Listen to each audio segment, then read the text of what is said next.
Have you ever wondered what the ultimate test of faith looks like? Imagine being asked to give up the one thing you love most in the world. This isn't just a story. It's a profound journey into the heart of devotion, a tale that has echoed through millennia. This is the story of Abraham and a promise that seemed too good to be true. Abraham and his wife, Sarah, had longed for a child their entire lives. They were old, well past the age of childbearing, and the dream of a family seemed to be fading away. But then, a divine promise was made. They would have a son. And against all odds, Isaac was born. He wasn't just a son. He was a miracle, the living embodiment of a sacred covenant, the joy of their old age. Every laugh, every step he took, was a reminder of this incredible gift. Abraham's love for Isaac was immeasurable. Then came the day that would change everything. The command was unthinkable, a test so severe, it defied all understanding.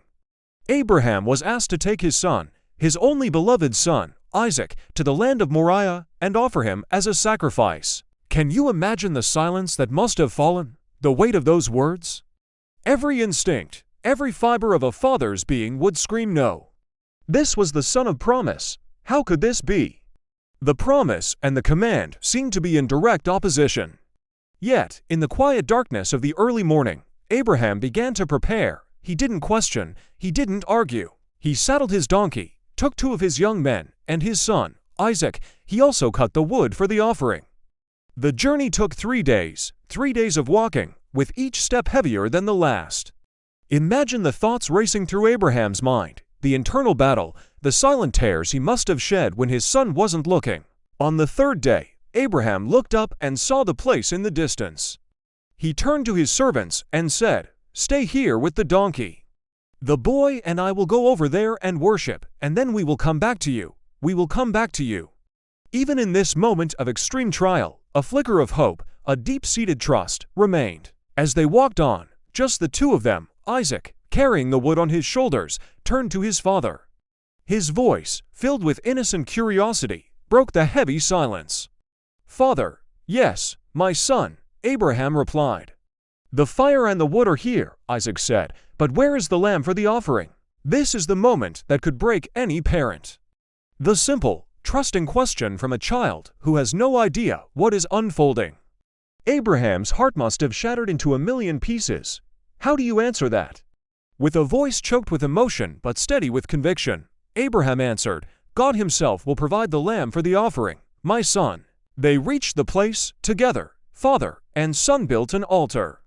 Abraham arranged the wood. Then, the most heart-wrenching moment of all.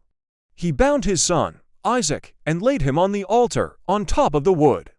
The son of promise, the miracle child, lay bound, trusting his father completely. Abraham reached out his hand and took the knife. He raised it, ready to follow the command.